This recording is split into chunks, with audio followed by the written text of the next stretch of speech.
Hi there, my name is Jessica and welcome into my kitchen. Today I am happy to be able to show you how to make a basic jam. So today specifically I'm going to walk you through the steps of making a Christmas jam that is becoming one of my family's favorites.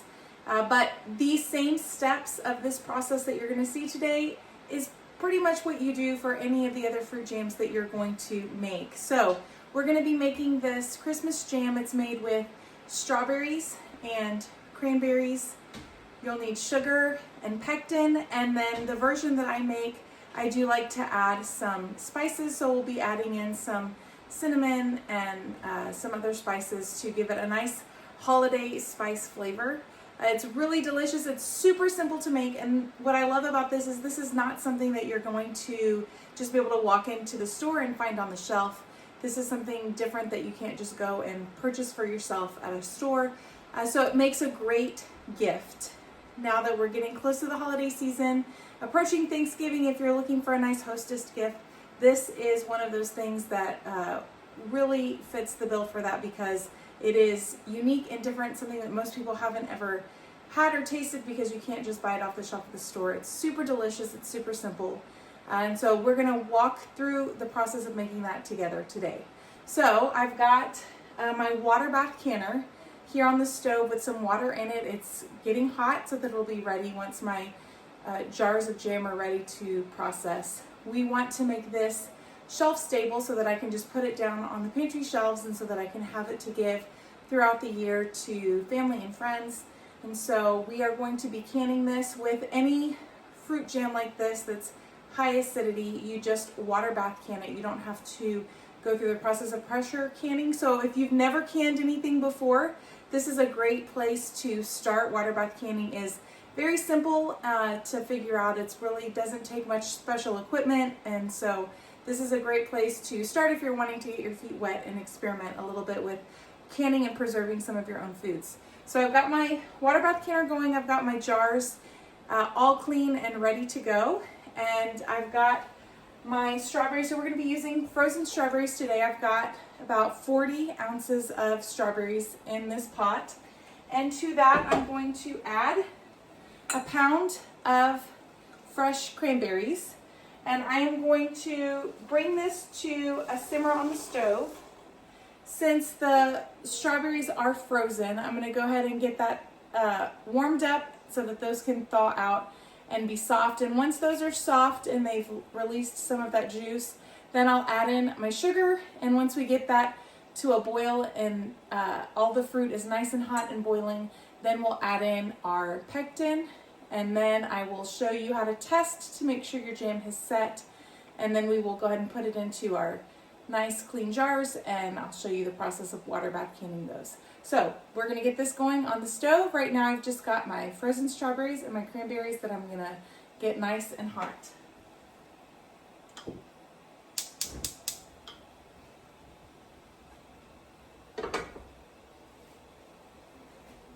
Okay, so now my fruit is nice and warm. We're not quite to a boil yet, but at this point, now that my strawberries are not frozen, I am going to take a stem blender, an immersion blender, and I'm going to very carefully pulse this until it's a nice smooth consistency. I don't want whole cranberries or whole strawberries in here, so I'm going to gently pulse that.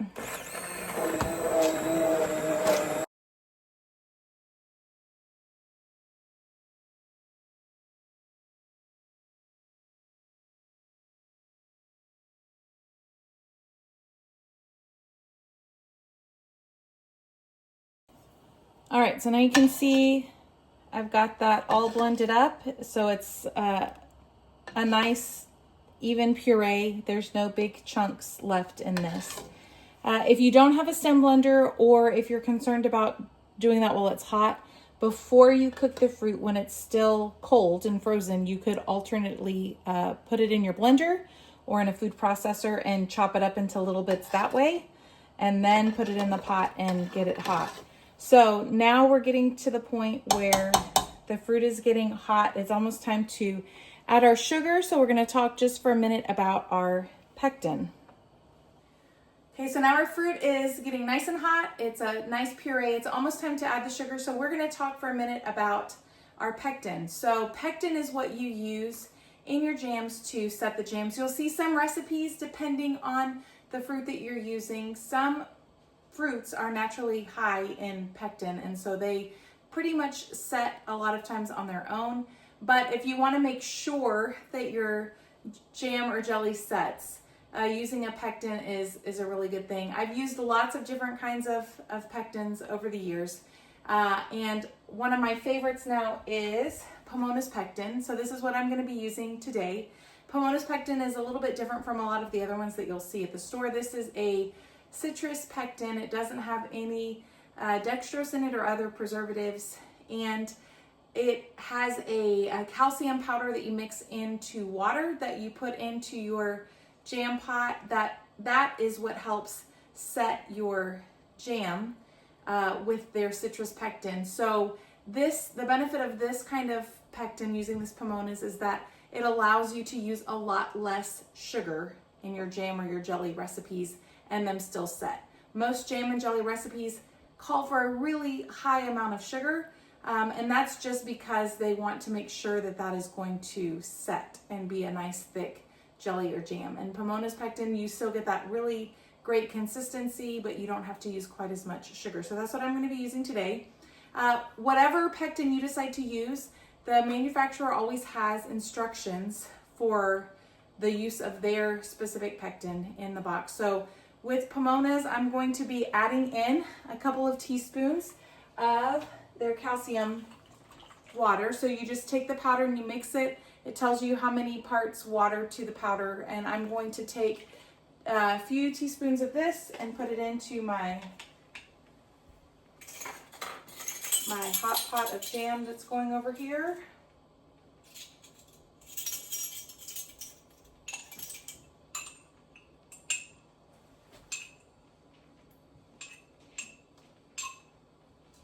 Okay. And I'm just going to give that a little mix. And then my fruit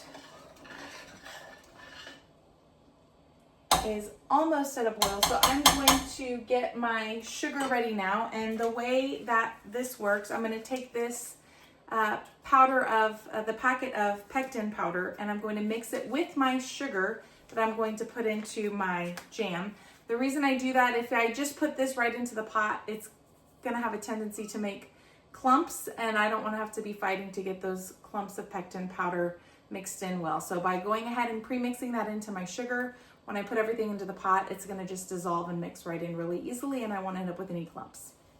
All right, so I've got my sugar, and I'm just adding my pectin to my sugar. Making sure that that's all kind of mixed in so that I don't end up with that pectin clumping up on me. And I'm going to very carefully put this into my pot of jam. I'm going to just give that a stir.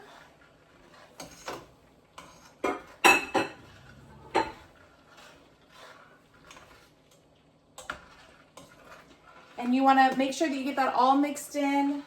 Get the sugar completely incorporated and dissolved so you have a nice even jam and you don't have any clumps of things. We're going to bring this to a boil, and then we will be ready to put this into our jars and can it. So if you want, you can make your Christmas jam just this way with the strawberries and the cranberries and the sugar. If you want to add a little spice, some recipes add cinnamon and cloves and allspice. So I'm going to be adding in a little bit of those spices to give ours a nice little spice taste. It just brightens up the flavor of those strawberries and cranberries. It doesn't taste spicy at all. It's not going to taste like a gingerbread cookie or something like that. But it's really nice. So I recommend trying it with the spices. If you're unsure about it, you can leave the spices out and just have it be made with the cranberries and the strawberries. So I'm going to add that in now while I'm waiting for this to come to a boil, and then we'll be ready to put it into the jars. All right, my jam is at a full rolling boil, so I am ready to put this into the jars. But before I do that, I want to test to make sure that it sets properly. And so the way I do that, I just took a little bit of my jam out of the pot. I put it on this plate. I popped it into the refrigerator for just a minute to let it cool. And then you just want to run your finger through that and see if it's set, if it's thick in a gel, which this is, so that I know it's ready to be put into my jars, and that once I can it, it will be set properly. Nothing is worse than taking all of that time and energy to make the jam and can the jam. You put it on your shelf only to find out that it didn't set and you just have runny liquid. It still tastes delicious, but it's not the right consistency. So do a little test before you jar this up to make sure that it is properly set. That way you'll be really happy with the end result. So now I'm ready to put this into my hot jars. Set that to the side. So I'm going to just ladle this into my jars that I have clean and ready to go over here.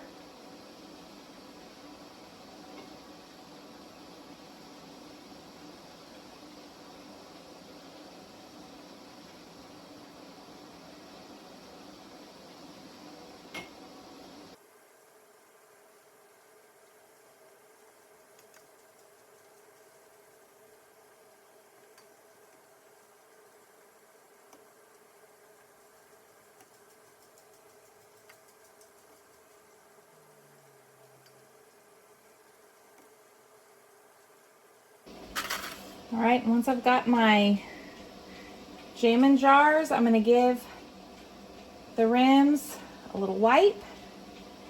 And I'm going to place my lid and my ring. And I just want to gently tighten it. Don't crank down on it. I'm going to get all of these filled and topped with lids. And then we're going to put these in the water bath canner and process them for 10 minutes.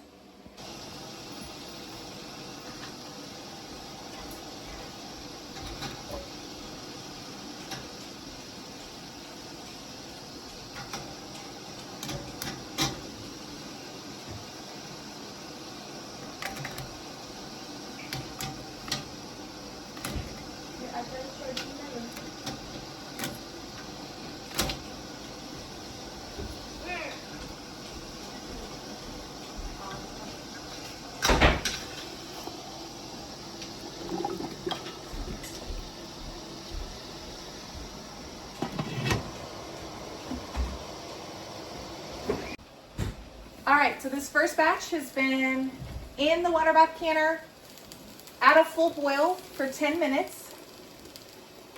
So now it's time for me to take those jars out. So I'm going to carefully remove the rack.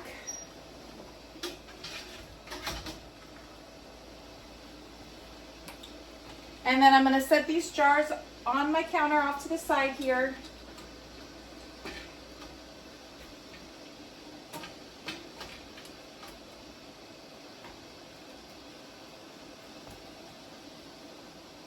So that they can cool down.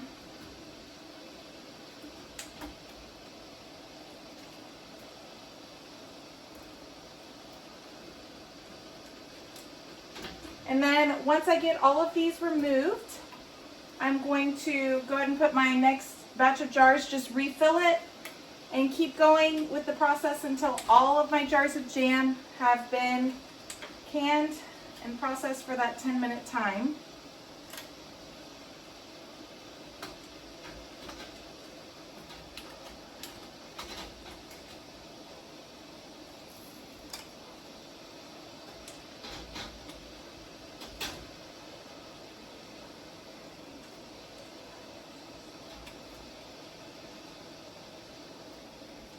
All right, so these jars are out. Let me get the next ones loaded in.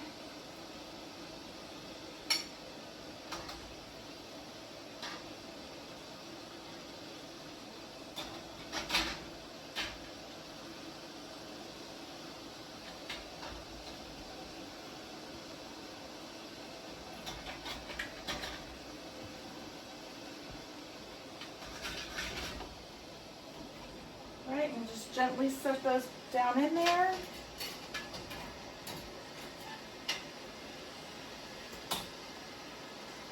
And we'll get this back up to a boil and let that go for 10 minutes till those are done. Now, you want to leave these jars out on the counter to cool, and you can just let them rest for about 24 hours. Once you have let them totally cool and set, after that 24-hour period, you want to go ahead and remove the rings and test and make sure that your lid actually sealed in the canning process. If it didn't seal, you could reprocess it, or you can just put that jar in your fridge and know that you need to use that one first. The rest of them, as long as the seals are good, then you will know that you're ready to put these into storage or to go ahead and give them away as gifts. And a really easy way to dress these up, you can just cut a little piece of fabric, set it right on over top of the lid, put your ring back on, and now you have this really cute gift that you can give to friends and family whenever you have a need to have a gift to share. So I hope you enjoyed making this jam with me. I hope you see that it's not as intimidating as maybe you once thought. I hope you give this recipe a try. I will make sure that I link the recipe in the description. Also, if you want to get some of this and try it for yourself, I have a limited amount on the website. This is part of the 12 Days of Christmas box that's available right now. So make sure you check out that link in the description as well so that you can purchase your own. It's got 12 of my favorite handmade things that I make that I'm happy to share with you, packaged in this beautiful gift box. Each gift comes in its own separate box so that it's like an advent countdown. You can unwrap one each day and have a new gift waiting for you. And it's all some of my most favorite things. So I hope that you check that out. I hope you enjoyed making this jam with me, and I hope that you give jam a try. We'll see you in the next one.